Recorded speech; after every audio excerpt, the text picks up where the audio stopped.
Hello to all the viewers out there in the series of learning C language from complete beginning level to the advanced level.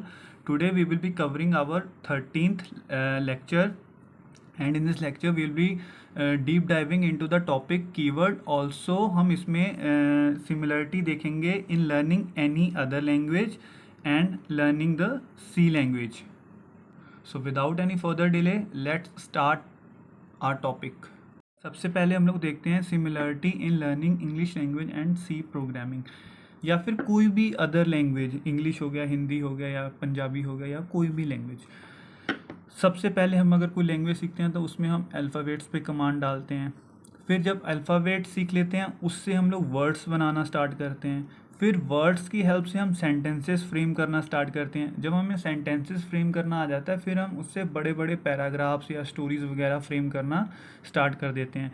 Similar is the case in C programming. C programming में भी अगर आपने एक programme लिखना सीखना है तो उस सबसे पहले आपको डिजिट्स या फिर अल्फ़ाबेट्स या स्पेशल सिंबल्स के बारे में पता होना चाहिए।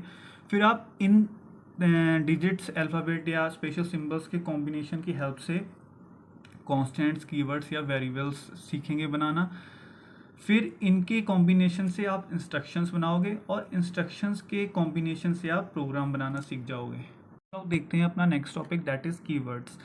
Keywords are the predefined reserved words whose meaning is fixed in any programming language. Means कि कीवर्ड्स ऐसे प्री डिफाइंड रिजर्व्ड वर्ड्स होते हैं जिनका कि मतलब ऑलरेडी फिक्स होता है किसी भी प्रोग्रामिंग लैंग्वेज में। They have specific roles and functionality and cannot be used for any other purpose. जो कीवर्ड्स होते हैं उनकी जो रोल्स होते हैं या जो उनकी फंक्शनैलिटी होती है वो ऑलरेडी डिसाइडेड होती है। हैंस हम उन कीवर्ड्स से केवल वही रोल परफॉर्म करवा सकते हैं या केवल वही फंक्शनैलिटीज़ परफॉर्म करवा सकते हैं, लेकिन कोई भी फंक्शनैलिटी परफॉर्म नहीं करवा सकते जो कि स्पेसिफाइड नहीं है। केवल वही करवाएंगे जो उस पर्टिकुलर कीवर्ड के लिए स्पेसिफाइड है। फिर मैंने एक नोट बना के यहाँ लिखा हुआ है कि the meaning of the keywords is already known to the compiler. जो कंपाइलर है उसको कीवर्ड्स का मतलब ऑलरेडी पता होता है, हैंस अकॉर्डिंगली वो एक्शन ले लेता है कि उसने क्या करना है जब भी प्रोग्राम के अंदर कीवर्ड एनकाउंटर होता है। जब कंपाइलर कंपाइल कर रहा होता है और प्रोग्राम के अंदर कहीं पे भी जब कीवर्ड एनकाउंटर हो गया तो कंपाइलर को उसका मतलब पहले से पता होता है कि क्या परफॉर्म करवाना है, अकॉर्डिंगली वो परफॉर्म करवा देता है क्योंकि उसे कीवर्ड का मतलब पहले से मालूम होता है। Let us understand this thing with the help of an example. यहाँ पे मैंने एग्जाम्पल लिख रखा है #include stdio.h, #include conio.h, void main, फिर int a की वैल्यू असाइन करवाई है, मतलब a में वैल्यू असाइन करवाई है 500। फिर उसके बाद नेक्स्ट स्टेटमेंट है printf the value of a is %d, और a ये %d फॉर्मेट स्पेसिफायर होता है। इन सब के बारे में हम आने वाले लेक्चर्स में डिटेल में पढ़ेंगे। फिलहाल हमने हमारा मेन टारगेट इसमें इस चीज़ को समझना नहीं है। हमारा मेन टारगेट इसमें समझना है कि कीवर्ड को ऑलरेडी अगर पता है कंपाइलर को अगर ऑलरेडी पता है कीवर्ड के बारे में तो वो कैसे कैसे एक्शन लेगा। फिर लास्ट में return 0 and end of this block. Example देखते हैं, पढ़ते हैं इसी में, इसकी जो एक्सप्लेनेशन है। Let us consider the example of int keyword.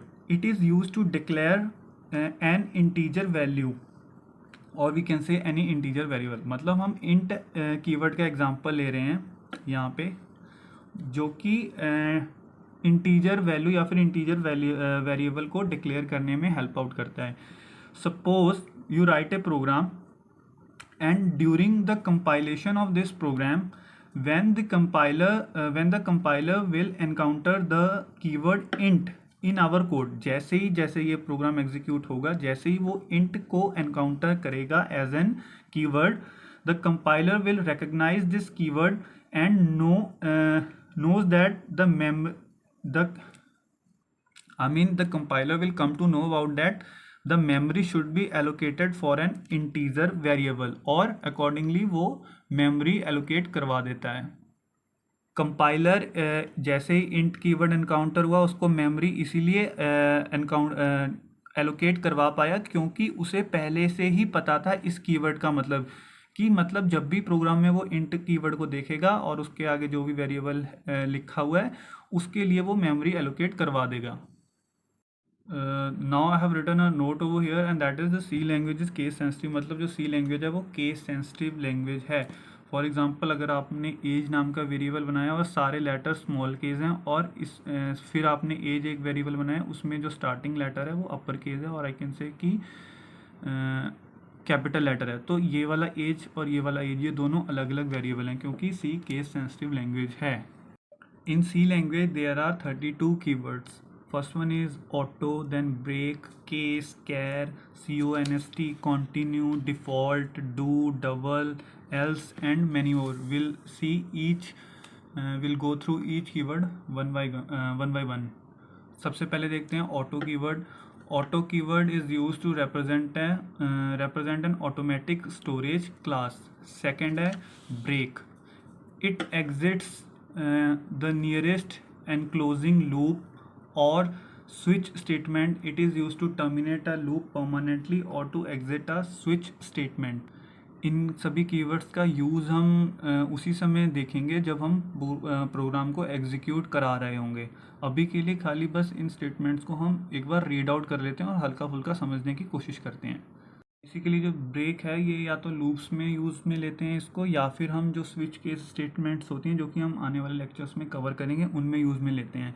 अगर आपने लूप को टर्मिनेट करवाना है ना प्री मैच्योरली, या फिर आपने स्विच स्टेटमेंट जो स्विच केस स्टेटमेंट्स होती हैं उनमें से आपने एग्जिट होना है तो आप ब्रेक कीवर्ड को यूज़ में लेंगे। नेक्स्ट है case keyword. It specifies a value to compare in a switch statement. Basically it is use to define the different options within a switch statement. Switch statement के अंदर हम cases बना के solve out करते हैं अपना programme, वो सब हम उसी में देखेंगे जब प्रोग्राम एग्जीक्यूट करेंगे। अभी के लिए बस इतना समझ लो, ये डिफाइन करने डिफरेंट ऑप्शंस जो होते हैं ना हमारे प्रोग्राम में उनको डिफाइन करने में हेल्प आउट करता है। जैसे केस 1 बना लेंगे हम, केस 2 बना लेंगे, केस 3 बना लेंगे, ऐसे करके। Next is char. It is use to represent a character data type. Character data type को रिप्रेजेंट करने के लिए हम कैर कीवर्ड का इस्तेमाल करते हैं। Next is const. It is use to define a constant value which can not be changed और मॉडिफाइड। मतलब ये constant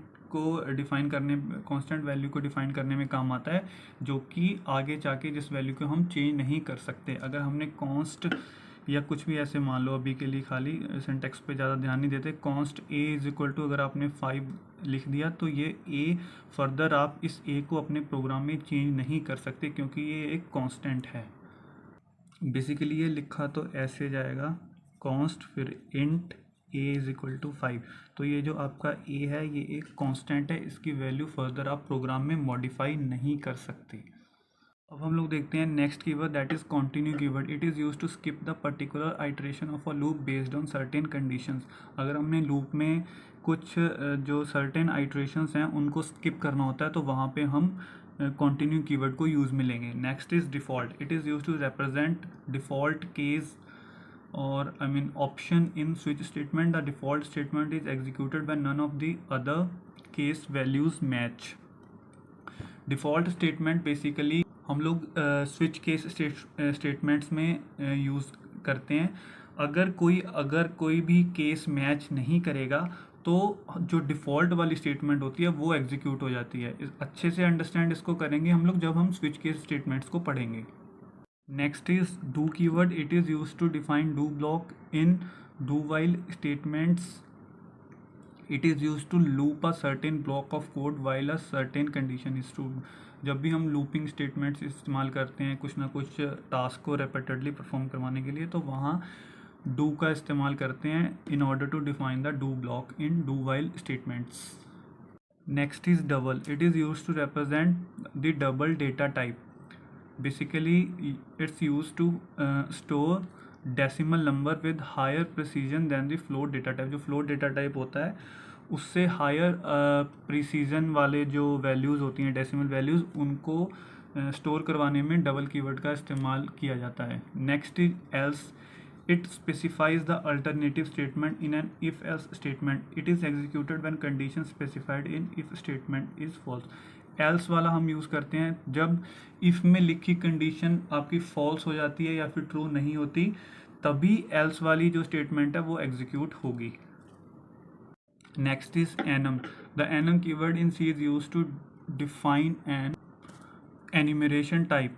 An enumeration is nothing but a user defined data type consisting of named constants called enumerators के बारे में हम लोग further next lectures में detail में कवर करेंगे। अभी के लिए बस इतना जान लो कि ये जो एनम है ये यूज़ में हम लेते हैं जब हम एन्यूमरेशन करते हैं।